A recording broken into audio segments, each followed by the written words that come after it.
Vamos, ya vamos a empezar nuestra clase.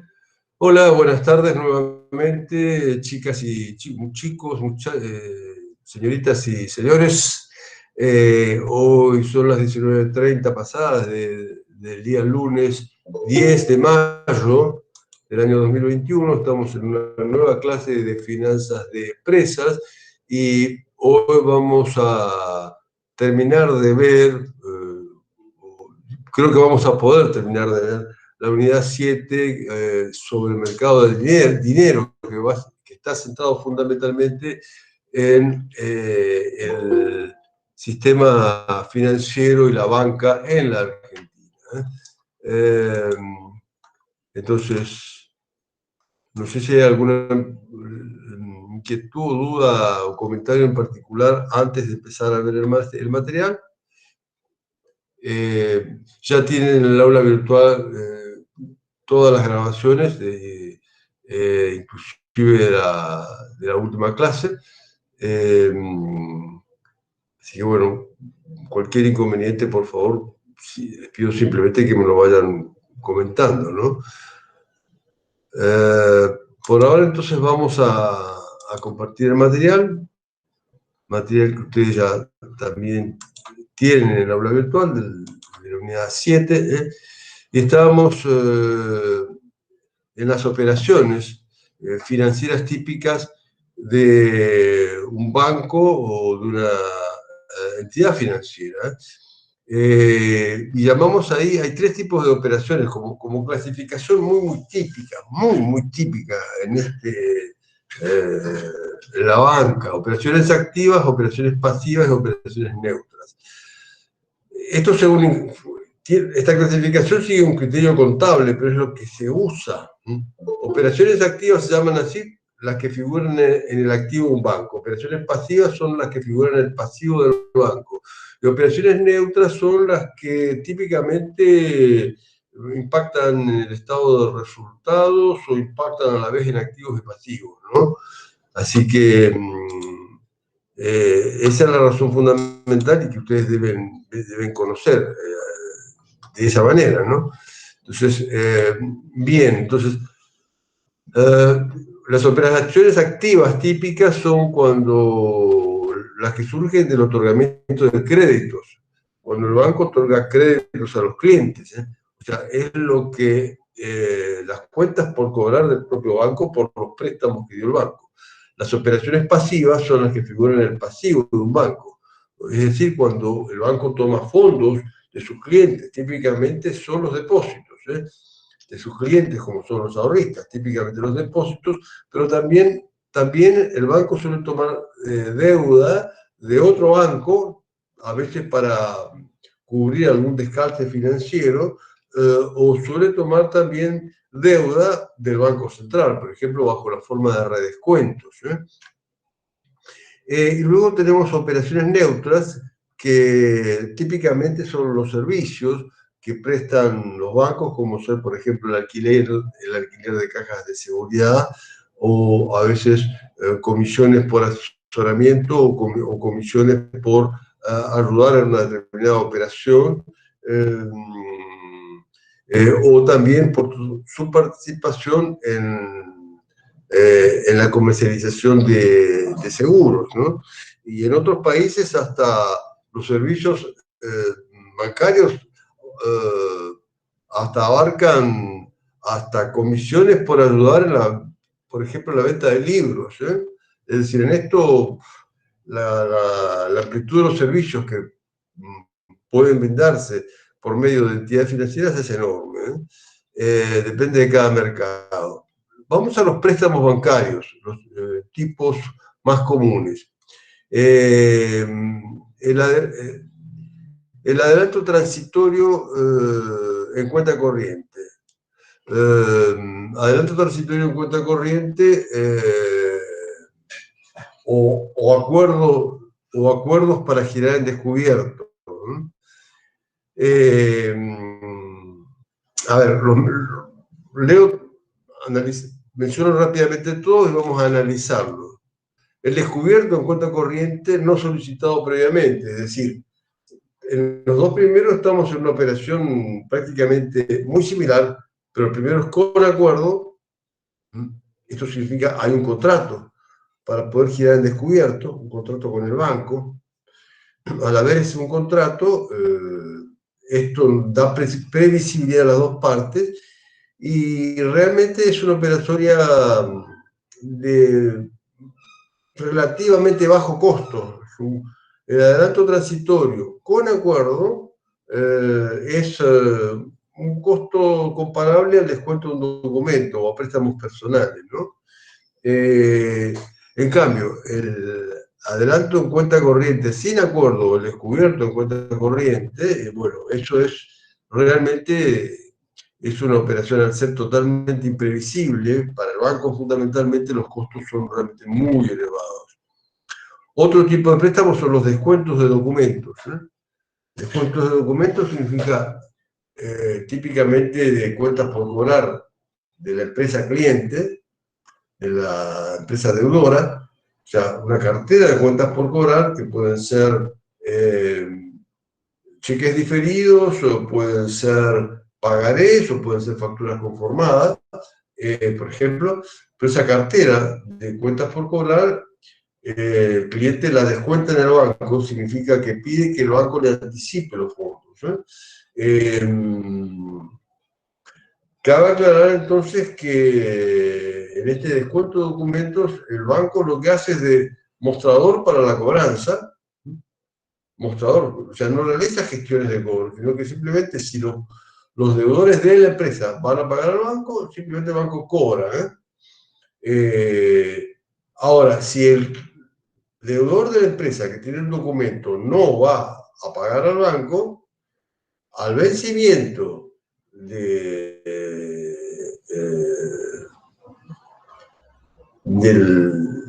la fecha estipulada del descuento, el banco directamente ejecuta o puede ejecutar o puede intimar por el cobro a la empresa. O sea, en el descuento de documentos, la empresa que lleva los documentos no se libera de su condición de deudor del banco, ¿no? Sino hay un deudor principal que es el cliente de la empresa. Luego, pero si el cliente de la empresa no cumplió pagando al banco al vencimiento del documento, el banco puede perfectamente intimar y ejecutar la deuda en la empresa. O sea, la empresa no se libera. Luego tenemos los préstamos personales, los préstamos prendarios, ya con garantía prendaria, o préstamos hipotecarios con garantía hipotecaria. Estas son las operaciones más comunes, de préstamos bancarios. Entonces, sintetizando, o sea, pregunta típica de exámenes que te digamos, de ahí explique brevemente 3 ejemplos de préstamos bancarios, ¿no? En realidad, los adelantos transitorios es un solo tipo. Adelantos transitorios con acuerdo o sin acuerdo. Repito, con acuerdo significa que hay un contrato. Típicamente, estos son acuerdos que se realizan por 6 meses, ¿no? Donde se establecen fundamentalmente el costo del descuento y el máximo importe que podés girar en descubierto. El máximo importe. O sea, por ejemplo, se califica una empresa para girar hasta 500.000 pesos descubierto, ¿no? Por lo tanto, entra en el acuerdo hasta 500.000 pesos de saldo en descubierto. Y eso va con una tasa que es muy razonablemente baja, similar, por ejemplo, a la tasa efectiva anual de un descuento de documentos o de préstamos personales. Ahora, si yo tengo acuerdo, por ejemplo, por 500.000 pesos, pero me excedí, giré por 600.000 pesos, bueno, esos 100.000 pesos adicionales que el banco me atiende ya son sin acuerdo, ¿no? Ya son sin acuerdo. Es otra tasa. Dentro de esto del adelanto transitorio descubierto sin acuerdo implica, bueno, justamente otro riesgo y las tasas son totalmente otras de parte del banco. También, es decir, también sucede cuando la empresa, la tesorería de la empresa, calculó mal sus pagos en cheques y bueno, tiene que enfrentar un descubierto. Entonces, si lo típico es que la empresa le avise al banco, mira, va a entrar un cheque de tal magnitud, se negocia con el banco, eso es lo típico. Aunque uno avise el mismo día en que va a entrar el cheque, o aunque uno avise el día anterior, eso es lo típico. Y en ese caso, el banco tiene posibilidades de poner dentro de tasas altas, pero de moderar esto. Lo más grave es cuando la empresa está totalmente ajena, no previó nada, no avisa nada, entró un cheque, está totalmente fuera de márgenes, y en ese caso el banco puede rechazar el cheque, trayendo a la empresa graves problemas frente a incumplimientos con el Banco Central, puede traerles problemas de financiamiento bancario en todo el sistema de la empresa, es muy grave, o puede atender el cheque, pero sí, son tasas muy, muy fuertes. Típicamente el banco avisa a la empresa en el día. Pero esto es algo que desde ya hay que tratar de evitar, ¿no?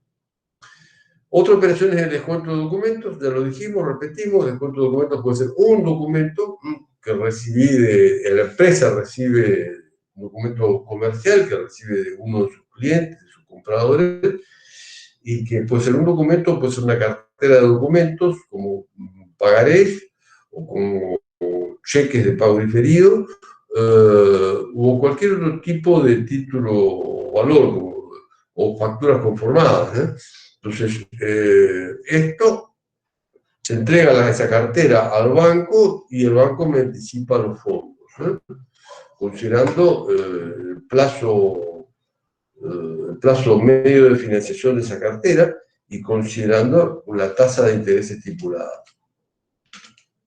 Luego tenemos los préstamos personales, que ya significa, puede ser a empresas, pero donde el deudor principal es una persona, que puede ser el dueño de la empresa o uno de sus principales directores.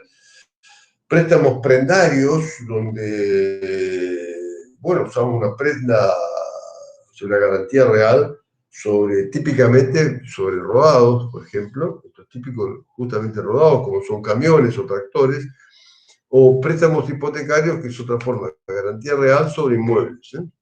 Claro, al tener garantías reales, las tasas de interés bajan sustancialmente y también típicamente se estiran los plazos, ¿no? O sea, los plazos conseguibles, ¿no? Bien, en los préstamos bancarios, esta lámina, ojo, es muy importante. ¿Cuál es el costo financiero? ¿Cómo se calcula el costo financiero? Ustedes han visto en matemática financiera una serie de fórmulas para, bueno, justamente determinar los costos financieros de cualquier préstamo. Pero en los bancos todo eso es válido, por supuesto, ¿eh? Que tenemos que usar la tasa efectiva anual, tasa efectiva de la vencida, pero efectiva anual, es la que te mide el costo, ¿eh? Pero ocurre que los bancos típicamente tienen otras exigencias. A veces no te acreditan el total del importe del préstamo, sino que te retienen ya desde el comienzo algunos gastos, o te exigen una cierta inmovilización de fondos, o sea, por ejemplo, el 5% del importe del préstamo te lo exige mantenerlo en cuenta corriente. Es decir, te exigen, por ejemplo, contratar seguros que realmente vos como empresa no los contratarías nunca, jamás, excepto y aceptás tenerlos nada más que porque son un requisito para tener préstamo. O te exigen que para tener préstamo tenés que suscribir una tarjeta de crédito, siendo que vos ya tenés un montón de tarjetas de crédito, que no necesitas esa tarjeta de crédito, que no te gusta esa tarjeta de crédito, que no la tendrías, excepto porque el banco te exige como condición para poder tener el crédito. Entonces, ya sea, es decir, los bancos es común que para otorgar tu préstamo te dan una serie de condiciones que generan costos o merma en el capital otorgado, ¿no? Entonces, todas estas consideraciones debemos tenerlas en cuenta, y el costo real de cualquier préstamo complejo, o sea, cuando tenés muchos elementos, no es que te dan un capital y al final tenés que pagar un monto. Cuando tenés muchos elementos como servicios, como retenciones, que te van influyendo en el flujo de fondos, bueno, el costo real de un préstamo es la TIR, la tasa interna de retorno del flujo de fondos del préstamo, donde el capital inicial es el fondo neto que se te acredita. Vos sacaste un préstamo de 1.000.000 pesos, pero se te acredita 930.000, bueno, esos 930.000 es el capital, el flujo, en este caso, del préstamo sería un flujo, puedo tomarlo como ingreso por 930.000. Y luego a partir de ahí, en cada momento subsiguiente, vas a tener, siendo el primero un flujo positivo, vas a tener flujos negativos, dados por los pagos que hayas comprometido. Pagos de intereses, pagos de costos y comisiones que te va cobrando el banco, en fin, amortizaciones del crédito. ¿Me explico? O sea, ojo con esto, la TIR del flujo de fondos de préstamos es muy importante porque esto se usa muchísimo. Decimos en cualquier préstamo complejo, no solo un préstamo bancario, pero es bastante común en los préstamos bancarios cuando operan muchos requisitos extras que generan costos y retenciones. Vamos ahora a un tipo particular de operatoria muy significativa, que es el factoring. ¿Me van siguiendo hasta acá, por favor? ¿Se va entendiendo o estoy haciendo graves aportes a la confusión general? ¿Se va entendiendo? Sí, profe, al menos. Bueno, factoring, a ver, el factoring puro, para definirlo claramente, el factoring puro es la venta de cartera de crédito. Significa venta de cartera de crédito a lo que se llama un factor. Un factor típicamente es un banco que se especializa en esa operación, ¿no? Es decir, factoring es típicamente la venta de una cartera de crédito a un banco que se especializa en esa operación y que se conoce como el factor. Es decir, para esto tiene que haber un acuerdo previo, un contrato de factoring con el banco, y típicamente ese acuerdo, un contrato, se realiza cuando hay un conocimiento entre el banco y la empresa. O sea, el banco conoce a la empresa, conoce su operatoria, conoce cuál es su cartera habitual de clientes, y en ese caso entonces firman un contrato de factoring. Y la empresa típicamente todos los meses toma su cartera de cuentas por cobrar, de documentos a cobrar, de cheques diferidos, de pagarés, toma, los lleva al banco y se le entrega. Típicamente en el factoring puro se la vende. Es decir, el banco, del total del importe de esas facturas a cobrar, retiene una parte en concepto de intereses, comisiones, gastos, y da a la empresa el neto. Eso para que entendamos concretamente. O sea, yo empresa llevo una pila así de facturas conformadas de mis clientes comerciales, una pila así que suma 10 millones de pesos. De esos 10 millones de pesos, que tienen un plazo de vencimiento de 30 días, por ejemplo, el banco me deduce una serie de costos, como son sus comisiones, porque tiene que brindarme a mí un servicio y a los clientes también un servicio, que ya vamos a ver cómo es. Se cobra sus comisiones, cobra la tasa de interés y cobra otros gastos como escribanía, por ejemplo. Entonces, yo llevé una cartera de 10 millones de pesos y por un mes por ahí el banco me otorga justamente 930.000 pesos netos. Ventaja es la liquidez. Y suelen tener tasas de costo financiero bastante bajas en la medida que el banco va ganándose confianza, ¿no? Y el banco también conoce la cartera, la modalidad operativa y la cartera de clientes de la empresa, ¿no? Entonces, concretamente, factoring, hay un deudor que es el deudor es el que tiene una deuda con la empresa, cliente del banco, ¿no? Hay un cliente que en el factoring es esta terminología, el deudor es típicamente una persona física que tiene una deuda con una empresa que opera con el banco. El cliente es la empresa que opera con el banco, que tiene una cartera de cuentas por cobrar. Y este cliente es el que cede esa cartera de facturas o documentos a cobrar. Ojo, en el factoring no es, nunca, acá me parece que hay un error de expresión, o sea, acá dice la factura, no es la factura. El factoring no es una factura, es una cartera de cuentas por cobrar. Siempre es una cartera. Y la compañía de factoring, típicamente un banco, es el que recibe esa cartera. Lo típico es que, como decía ahí, se le cede la cartera. O sea, el banco está comprando esa cartera. Por lo tanto, absorbe el riesgo. Entonces, ¿cuáles son los servicios típicos que otorga el factoring, o que otorga el factor al factoreando? Que otorga el factor, es decir, el banco, al factoreando, que es el cliente que cede los documentos a cobrar. En primer lugar, financiamiento, anticipa los fondos. En segundo lugar, la protección crediticia, en el sentido de que si le estás comprando la cartera, bueno, el riesgo de cobrarla la asume el banco. En tercer lugar, la gestión de cobranza. El banco se ocupa de gestionar la cobranza, es decir, pone el mostrador, pone las cajas, reclama a los clientes, y si hay incumplimientos, si él compró la cartera, si hay incumplimientos, él tiene que ocuparse de todas las gestiones, incluyendo la gestión judicial.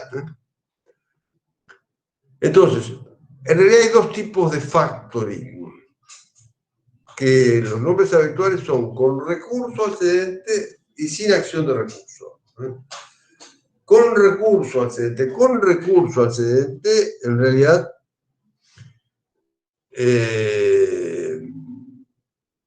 significa que el factor, típicamente el banco, exige una garantía solidaria a la empresa. Quiere decir que recurso excedente significa, el banco toma la cartera de crédito, sí, pero si hay incumplimiento en alguno de los documentos, el banco puede reclamar a la empresa, o sea, al factoreando. Con recurso excedente significa que la empresa, el factoreando, conserva la obligación de pago con el banco, ya sea porque se instrumenta como garantía o porque se instrumenta como un recurso excedente. La empresa conserva la obligación de pago de esas facturas al banco. Si no paga el cliente que está en la calle, el que opera con la empresa, bueno, la empresa tiene que pagar al banco. Eso significa con recurso excedente. En este caso, el factoring se parece mucho a un descuento de documentos. Solo que no estamos hablando de un documento, sino que estamos hablando de una cartera. Ahora, lo típico del factoring no es este caso con recurso excedente. Esto con recurso excedente se usa cuando el banco no conoce todavía muy bien a la empresa, y entonces para comenzar a operar en factoring, bueno, pone esa cláusula, ¿no?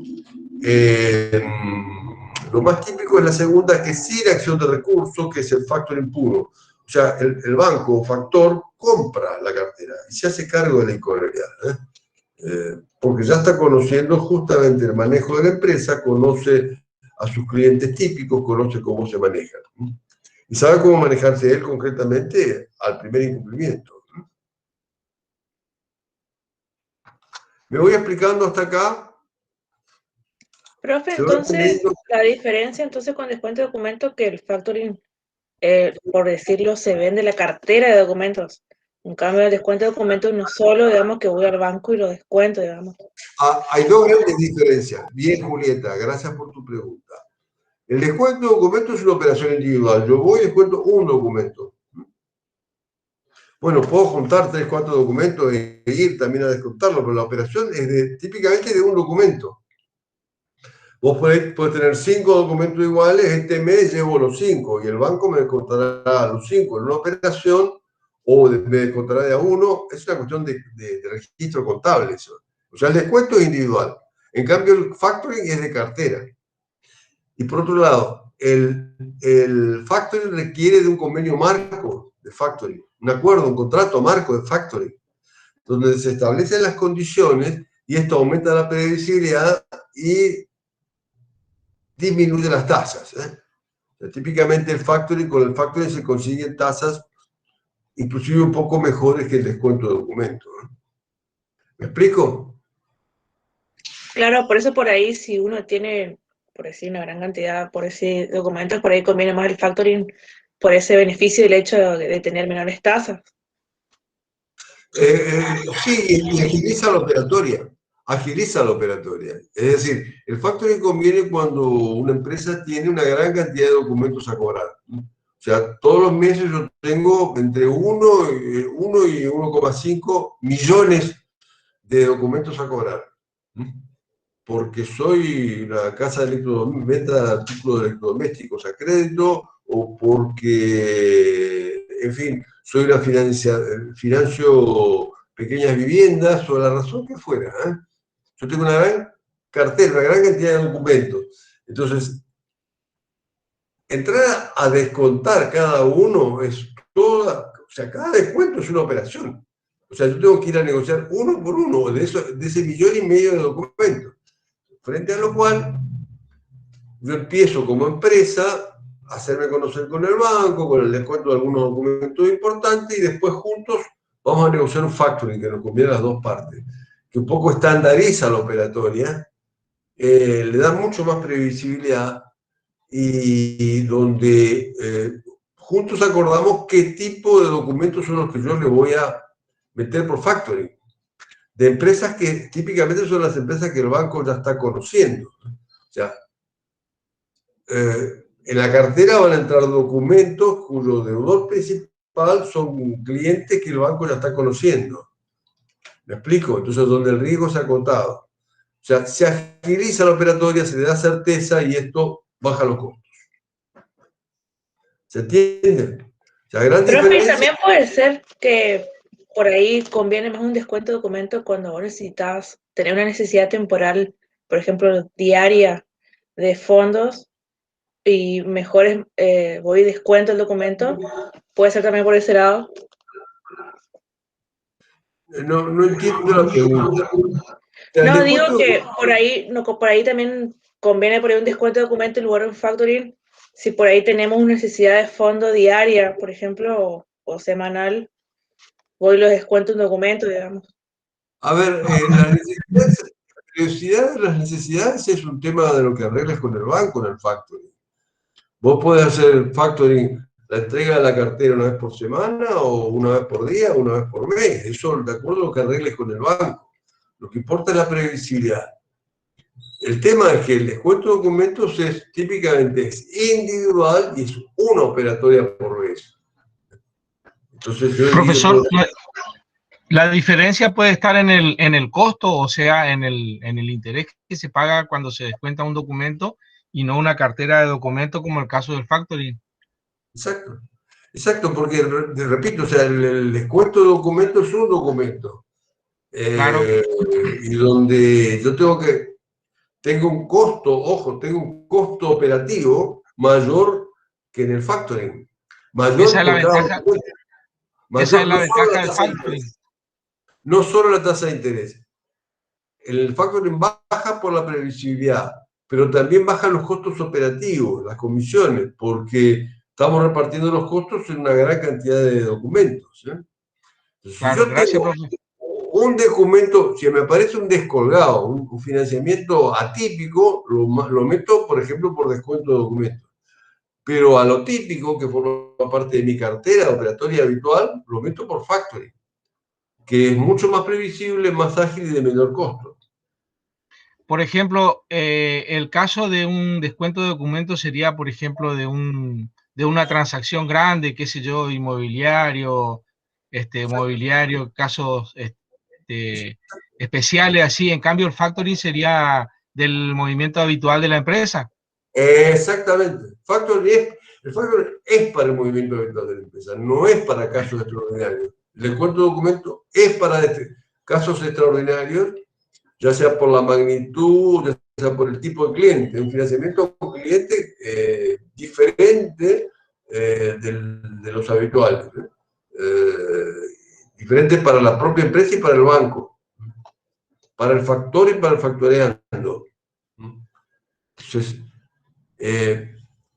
bien, y repito, además, en el típico factoring se trata de una compra de cartera, donde la empresa se libera.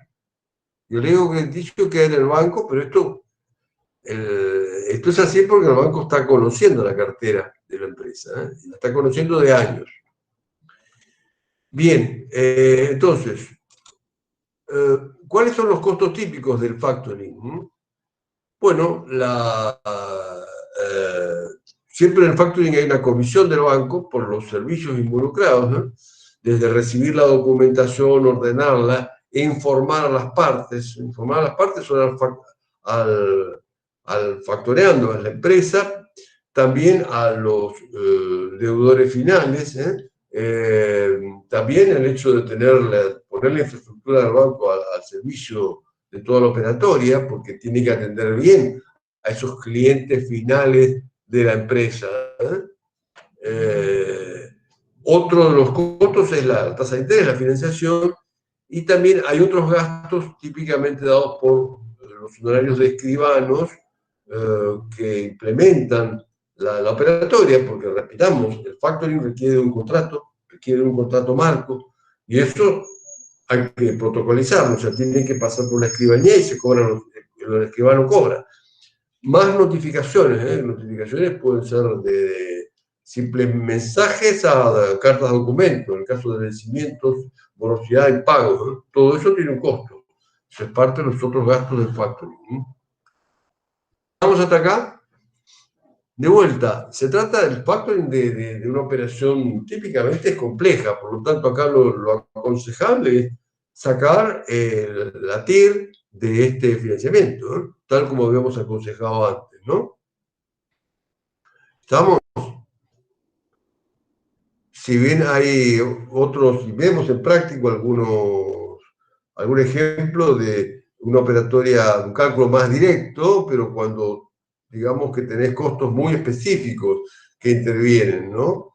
Que no hay cosas raras, ¿no? En ese caso, bueno, puedes aplicar una fórmula más directa, pero si se entran a complicar típicamente los plazos o los costos, bueno, lo aconsejable es llevar el cálculo de la TIR de esta financiación. Bueno, otra operatoria típica es el leasing. ¿Estamos hasta acá? ¿Me van siguiendo? Bien.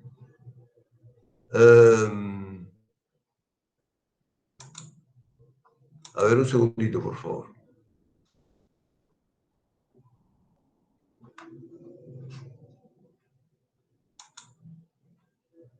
Bien. El leasing es algo muy parecido a un alquiler, ¿no? Pero es muy parecido a un alquiler de un bien de uso, ¿no? Se usa sobre todo en rodados o en maquinarias. En realidad el leasing puede ser aplicado a cualquier bien, pero casi siempre se usa a rodados o a maquinarias. Entonces, hay dos definiciones alternativas, cualquiera de las dos es buena y lo que recomiendo es que ustedes entiendan la figura y se formen su propia definición. O sea, el leasing es un contrato. Ojo, hay un contrato específico de leasing, un contrato específico de arrendamiento de un bien. Es un contrato por el cual el arrendador traspasa el derecho a usar un bien a un arrendatario a pago de un canon. Canon es un pago periódico durante un plazo determinado, al término del cual el arrendatario tiene la opción de comprar el bien arrendado pagando un precio determinado. O puede devolverlo o puede renovar el contrato. Bien, o sea, a ver, sigamos, empecemos para ser gráficos. Leasing es un contrato por el cual el arrendador, o sea, yo soy el arrendador, ¿no? Que puedo ser un banco o puedo ser un proveedor habitual del equipo. Supongamos un equipo de mate, algo sencillo, se podría hacer leasing sobre un equipo de mate perfectamente, pero bueno, lo pongamos para explicar simplemente. Voy a arrendar, ofrecer en leasing un equipo de mate. O sea, el arrendador traspasa el derecho a usar el equipo de mate más por ejemplo, un recipiente para almacenar la hierba correspondiente. Entonces el arrendador traspasa el derecho a usar el equipo de mate a un arrendatario, que son ustedes, a cambio del pago de un canon. Un canon significa, canon es un pago periódico, como sería un alquiler,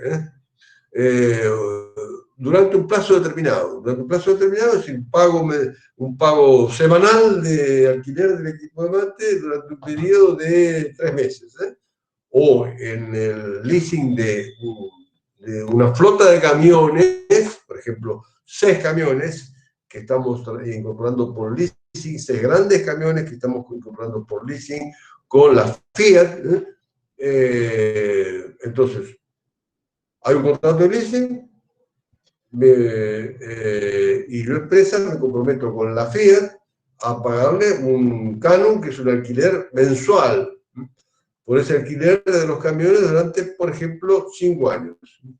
Al término de ese plazo, al término de los 5 años, en el caso de los camiones, el arrendatario, la empresa, tiene la opción de comprar el bien arrendado pagando un precio determinado. Es decir, ese precio ya se estipula en el contrato. Ojo, cuidado.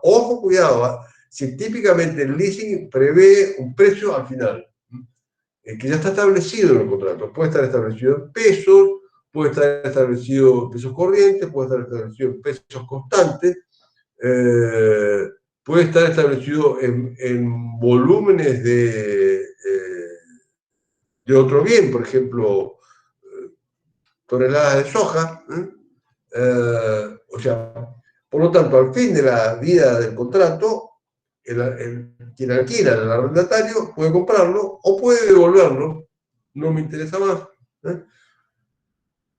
o puede renovar el contrato. O sea, al renovar el contrato, ojo, la renovación del contrato típicamente implica, lo típico es que implica que me renuevan también las unidades, ¿no?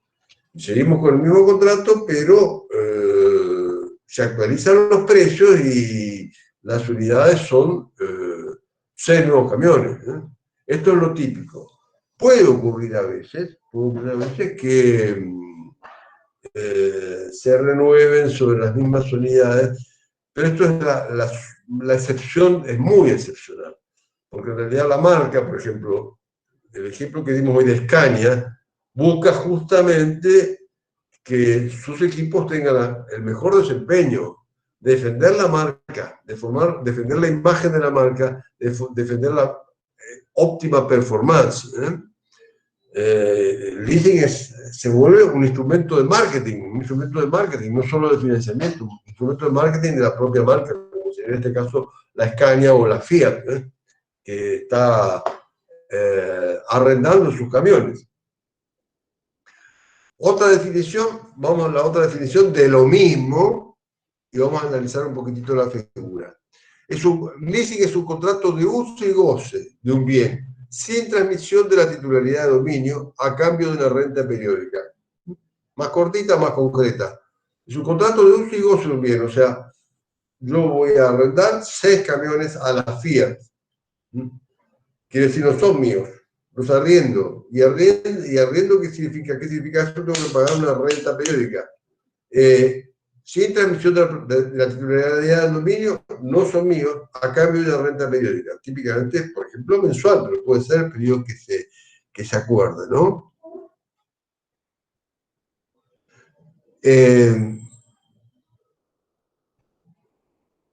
¿Se va entendiendo hasta acá?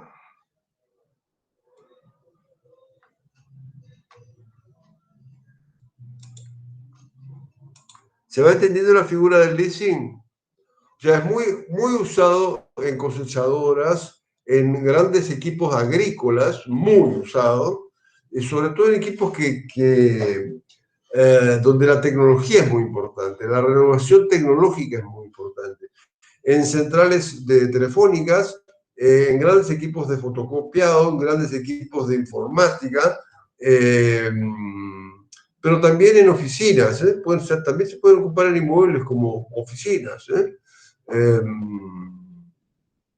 O un edificio con 40 oficinas, que yo puedo necesitar por un año. Yo necesito un inmueble con 40 oficinas por un año, no sé, en Chicago, Estados Unidos. En principio no voy a necesitarlo más que por un año. Entonces, bueno, una opción es el leasing. Y dentro de un año por ahí necesito también 40 oficinas, pero de otro perfil, otro tipo, con otra tecnología. Bueno, puedo renovar el contrato, pero sobre otras oficinas. Me explico, el contrato de leasing me da más flexibilidad. ¿Estamos? ¿Se va entendiendo? Es muy similar a un alquiler, pero vamos a analizar un poquitito más. Hay dos tipos de leasing. En realidad hay dos tipos. Acá menciona una excepción que, a ver, es una figura particular, que es interesante conocerla, porque tiene sentido en finanzas. El leasing operativo y el leasing financiero. El leasing operativo es el ofrecido por los proveedores de los equipos. Se llama operativo porque es ofrecido por los que producen o tienen la comercialización exclusiva de determinados equipos. O sea, en el leasing operativo, el leasing en sí mismo, no solo es un instrumento de financiamiento, lo es por supuesto, sino también es un instrumento de marketing, porque es una excelente forma de colocar productos de altísimo valor. En el leasing financiero, el leasing operativo, bueno, es típicamente el que lo usan las marcas que producen grandes camiones, tipo Scania o tipo Fiat, por ejemplo, o Volkswagen, pero también de grandes equipamientos agropecuarios, grandes por el valor, no solo por el tamaño. En este momento hay equipos de una altísima tecnología robótica, por ejemplo. Eso es muy común. Y tienen valores increíbles, o sea, de un par de millones de dólares. Es muy frecuente esto, y las vemos acá en el campo argentino. Y esto es muy frecuente en leasing, ¿no? También en equipos viales, en grandes centrales de cómputos, por empresas como Hewlett Packard o IBM. En cambio, eso es leasing operativo. El leasing financiero es el que es ofrecido por los bancos. Por lo tanto, el banco, por ejemplo, lo usa mucho el Banco Provincia de Buenos Aires, en mucho menor medida nuestros bancos provincias, ¿no? También lo suelen usar bastante algunos bancos comerciales privados, como Banco de Galicia, usa bastante el leasing financiero. O sea, el banco compra, por ejemplo, típicamente tractores, compra tractores y los ofrece en leasing. O sea, para el banco es un producto más de financiamiento. O sea, al banco lo que le interesa no es la comercialización del tractor. Al banco lo que le interesa es que le vayan devolviendo el préstamo. Le vayan devolviendo el capital otorgado materializado en un tractor. O sea, la gran diferencia de los tipos de leasing es quién lo ofrece. El operativo es el proveedor que tiene que defender una marca, como IBM o como los camiones Fiat o como camiones Scania. En cambio, el leasing financiero es un banco. ¿Estamos hasta acá? Bien. Un segundito. Algunas características. A ver, el leasing operativo, como lo ofrecen las propias marcas, tiene algunas características como que el mantenimiento está a cargo, dentro de la cuota del leasing incluye el mantenimiento mínimo imprescindible.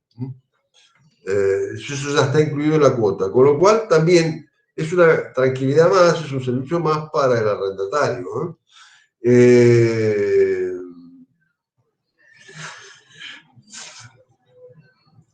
El resto depende de cómo lo convengamos, o sea, pero el leasing operativo suele también incluir que la cuota ya está incluida la renovación tecnológica, es decir, si aparece una nueva unidad durante el plazo del contrato, por ejemplo, 5 años, aparece una nueva unidad con un gran avance tecnológico, bueno, pues es inmediatamente sustituido, ¿eh? Se sustituye con el mismo alquiler, ¿eh? Eso también es otra tranquilidad que da el leasing operativo, ¿no?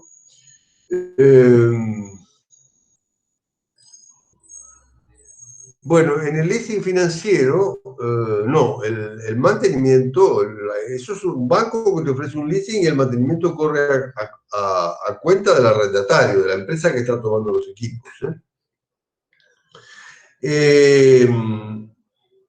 Es importante algunas ventajas, algunas características del leasing, o sea, del leasing de ambos tipos de leasing con respecto a la compra de un préstamo. Suponte que yo necesito 6 camiones, una posibilidad es hacerlo, incorporarlos por leasing a la Fiat.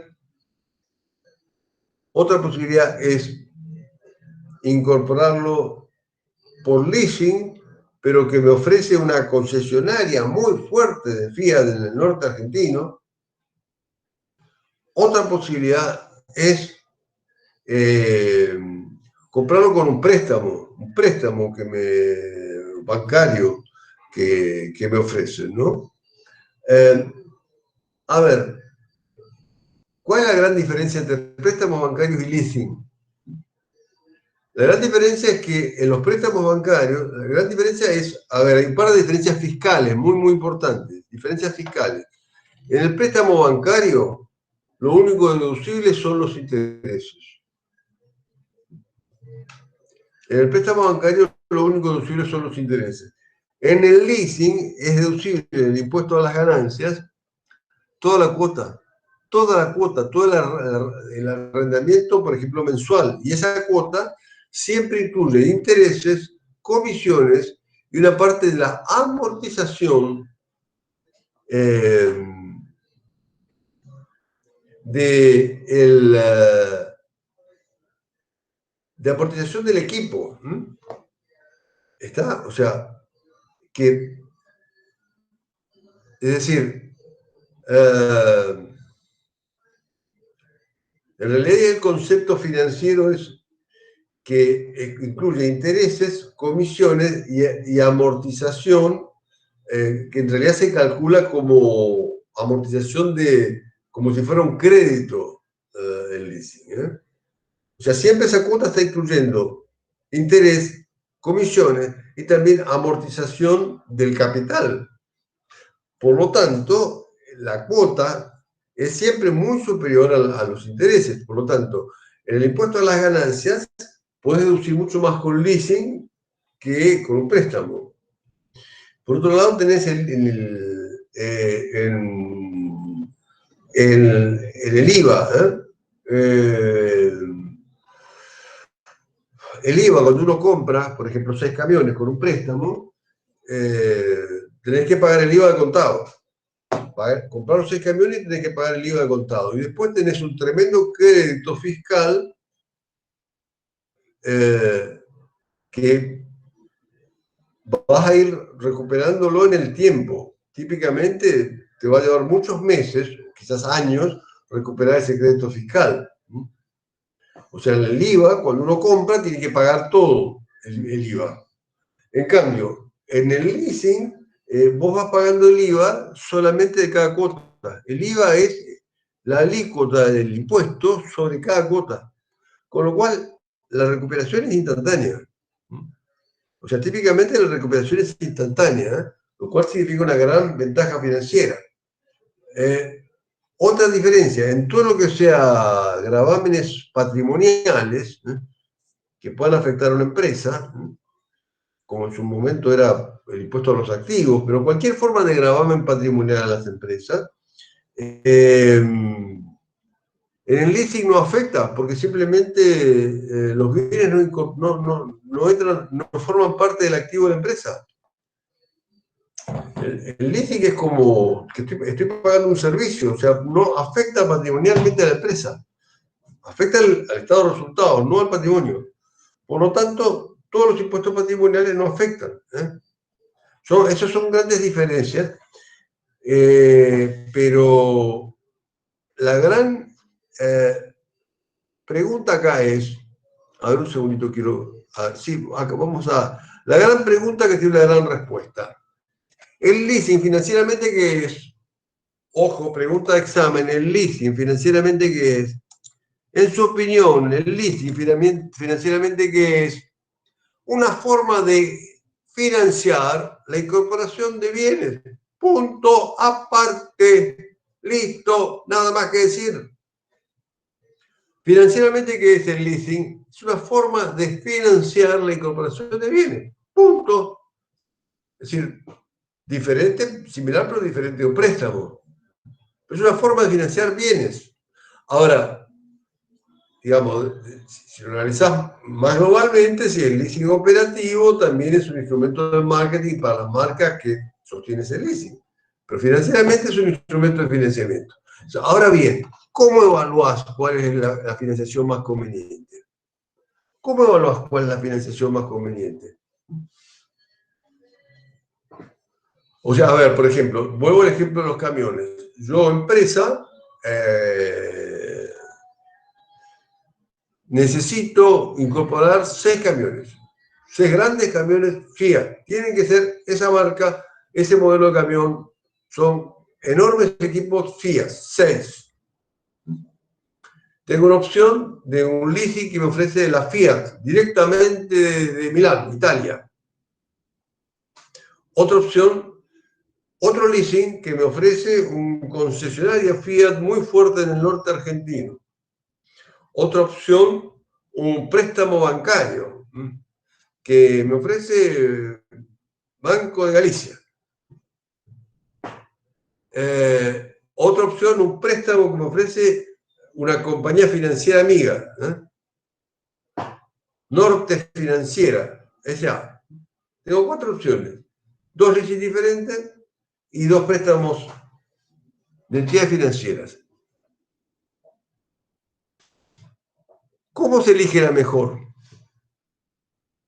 Recordemos lo siguiente, en el leasing yo voy a incorporar los camiones con inversión cero. Inversión cero. Ojo, en el leasing no hay inversión. O sea, entran los equipos, no se registran en el patrimonio, no ingresan al activo. Son equipos que entran en arrendamiento como un servicio. Entonces, la inversión es cero.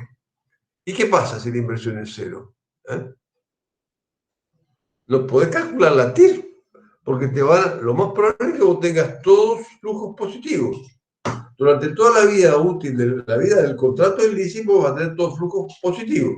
Yo tengo 4 opciones, 2 de leasing que tienen todos flujos positivos y 2 de préstamo que tienen flujos de distintos signos.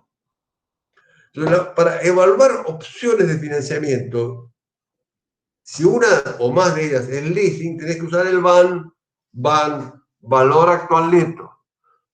O sea, para evaluar opciones de financiamiento que incluyan el leasing, tenés que evaluar por VAN, valor actual neto, calculado desde el punto de vista del capital propio.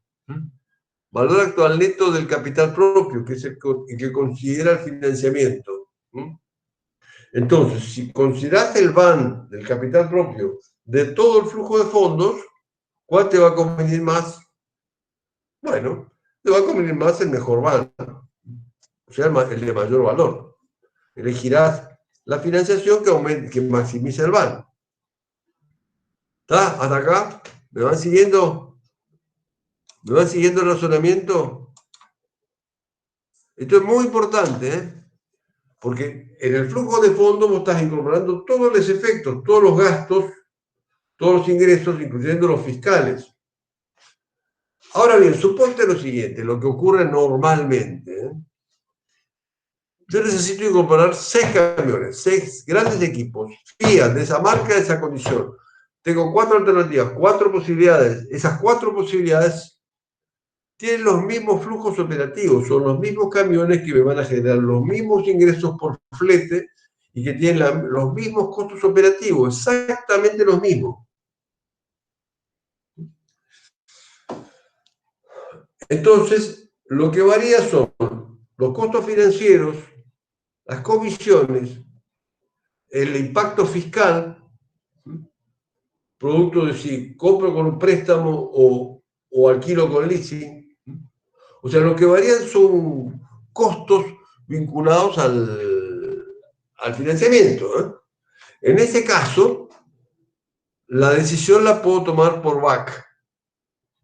O sea, si todos los ingresos y egresos operativos son los mismos, calculo el VAC, valor actual de los costos de las 4 opciones, valor actual de los costos de las 4 opciones, porque los ingresos operativos y los egresos operativos son los mismos. Entonces, valor actual de los costos de las 4 opciones, de los costos vinculados al financiamiento. Entonces, si calculo por el VAC, voy a elegir la mejor opción, va a ser la de menor VAC, la que minimiza los costos. ¿Se entiende? Por favor, quiero saber si está entendiendo esto. ¿Alguna señal de vida? Dígame si se entiende, profe, o repetimos algo. Bien.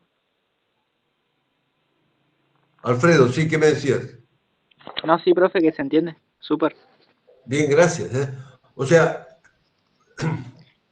Pero tiene algo que ver cuando el índice de nosotros... endeudamiento también. ¿Cómo, Alfredo? Sí, tiene algo que ver también el índice de endeudamiento. Una ventaja. Sí, claro, no, claro. Alfredo, buenísima. Bien, buenísima observación, porque el leasing no tiene incidencia patrimonial, o sea, la empresa eso no es deuda. La deuda es la cuota que se devengó en el mes, nada más. O sea, prácticamente no hay incidencia en el endeudamiento. Entonces, eso es otra ventaja más, que facilita la obtención de otros créditos en buenas condiciones. Pero siempre la decisión la tengo que tomar. A ver, como decíamos hoy, cuando vos tenés muchas opciones de préstamos, no de leasing, podés decidir por TIR, aun por más complejos que sean. Pero si vos lo que tenés, cuando tenés una de las opciones, el leasing, listo, chao, ya no va a elegir por TIR del capital propio.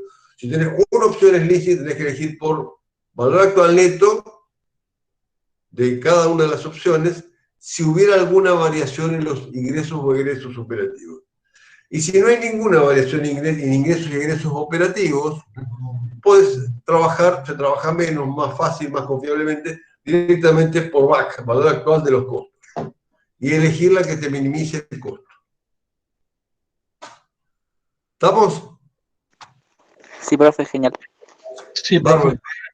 Expliquemos esta operación que es sale and leaseback.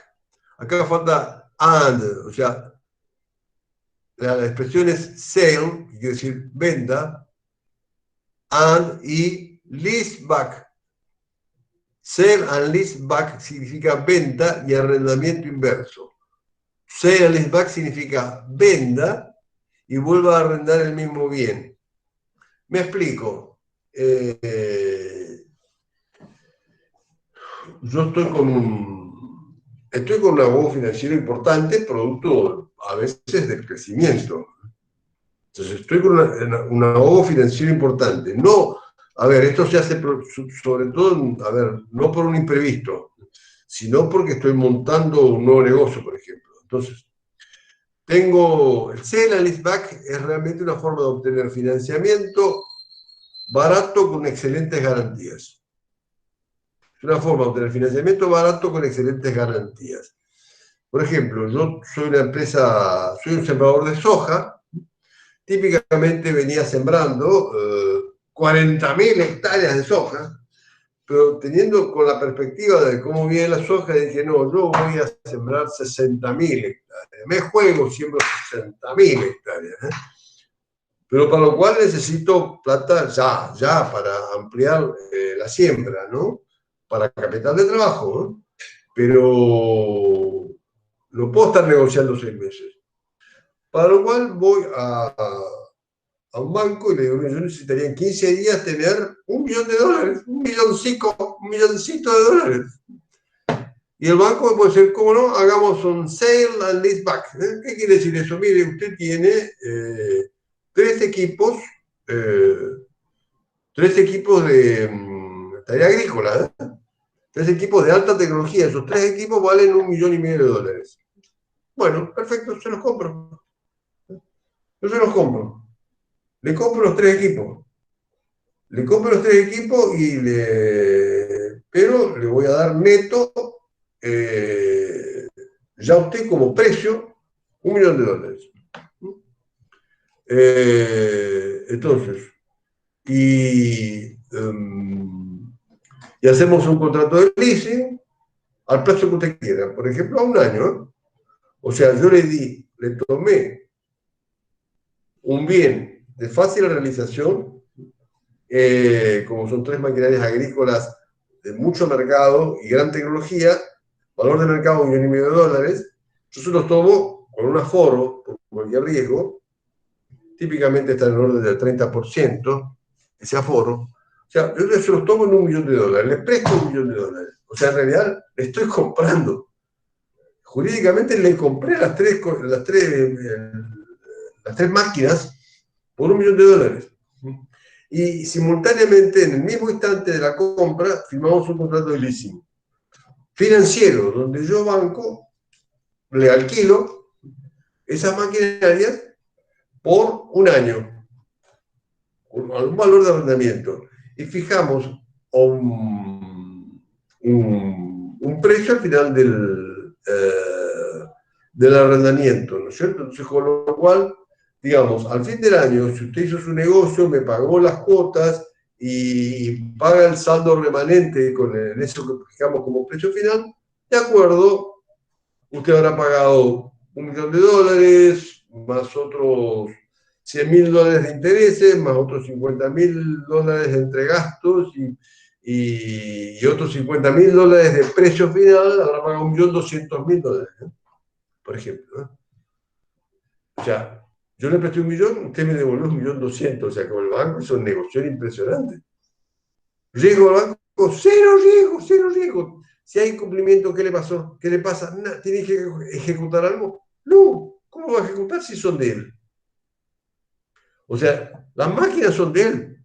O sea, el incumplimiento, ningún problema. El banco no ejecuta nada. Simplemente se cae el contrato, usted me tiene que devolver de inmediato las máquinas porque se cayó el contrato.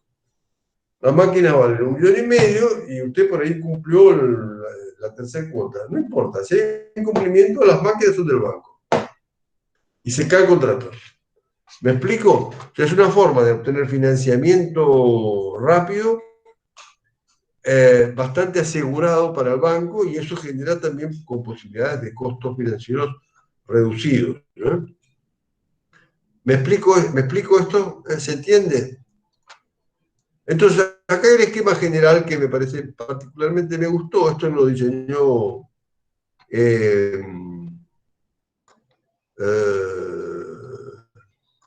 Berta Roth, y me pareció muy gráfico, de leasing, donde puede intervenir el fabricante del producto, en este caso decíamos la Fiat, por ejemplo, o alguien que está defendiendo la marca en una región y que generalmente incluye el contrato de mantenimiento durante la vigencia del leasing, porque al fabricante le interesa que el equipo esté en condiciones.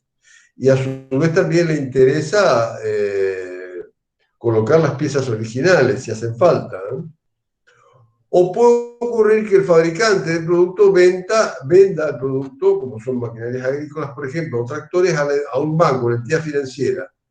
Este banco luego ofrece el leasing financiero al cliente final, estableciendo las cuotas que corresponden a ese leasing, ¿no? Al arrendamiento, ¿eh? Es decir, el leasing operativo es el ofrecido por el fabricante o un representante del fabricante en una región, o el representante de la marca en una región. En cambio, el leasing financiero es ofrecido por entidad financiera. Bien, con esto terminamos la unidad 7 y yo preferiría dejar acá y nos vemos el miércoles. Nos veríamos el miércoles ya para comenzar la unidad 8, riquísima unidad 8, sobre mercado de capitales. Pero antes que eso, a ver, primero, ¿hay alguna pregunta de las 7? ¿De alguna de las láminas?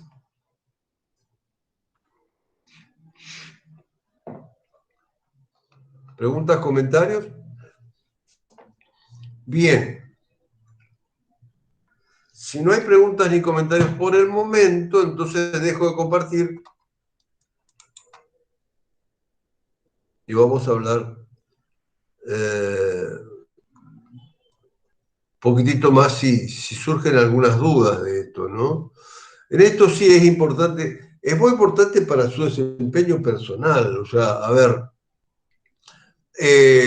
conocer todas las alternativas de financiamiento a partir del sistema financiero. Por ejemplo, el leasing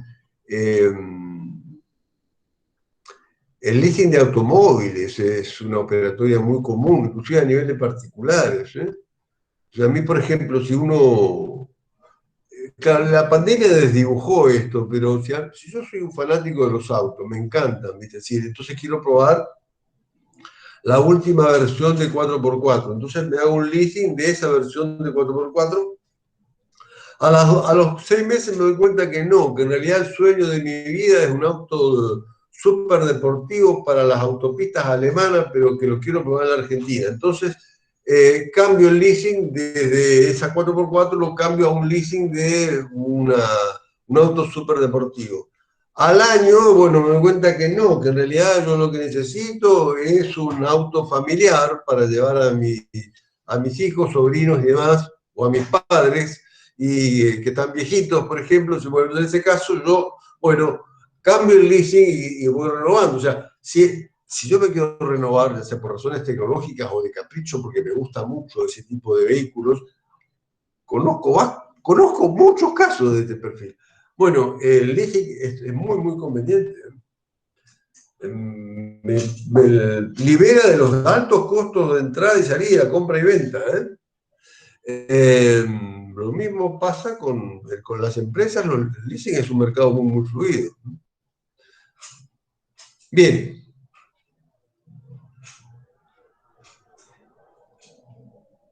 Preguntas, acotaciones, comentarios.